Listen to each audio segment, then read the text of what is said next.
Hi, I'm JPL Mars rover driver Scott Maxwell, and this is a Free Spirit update. I'm sitting here at JPL in one of the operations rooms we use to drive the rover, and the software you see running behind me is the software we use to drive the two Mars rovers. Now, as you might know, back in late May, Spirit was traversing northwest around a feature called home plate when she broke through a hard, kind of crusty surface layer of material, very much like an ice skater falling through a crust of ice over the surface of a pond, and Spirit became trapped in the softer, looser material that had previously been hidden underneath. Our initial attempts to drive her out were unsuccessful, and so we told Spirit to sit tight for a little while on Mars while we figured out how to get her free back here on Earth. This is an animation that we put together to help us understand how Spirit got into this predicament and what happened on our first attempts to drive her out. This is a very useful tool for us to help understand what's going on with one of the rovers at a critical moment like this. Now, even though Spirit's been sitting in one place all this time, she hasn't been entirely idle. She's been using her scientific instruments to help explore this material that she ended up getting trapped in.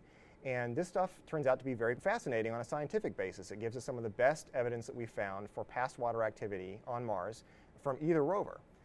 So for the science team, this has been very much like your car breaking down in front of Disneyland. Even so, we'd really like Spirit to get back on the road. So we've been conducting a number of tests in order to help us understand the best way to do that. And the most recent of these was something we call an operational readiness test, or ORT. This is a test where we try to do everything with the test rover in exactly the same way as we would do it with the flight rover. Rule number one of an ORT is no peeking. The other rover drivers and I were kept strictly away from the test bed, weren't allowed to go down there and look at the real rover. And instead, we had to make all of our decisions based on data that was sent back by the test rover that's very much like the data that would be sent back by Spirit.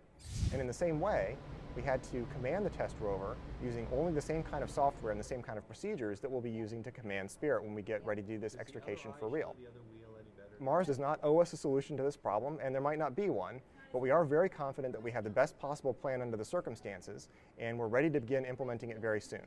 It's going to be a slow and lengthy process, taking weeks or maybe even months, but we'll keep you posted on Spirit's progress, and we hope you follow along.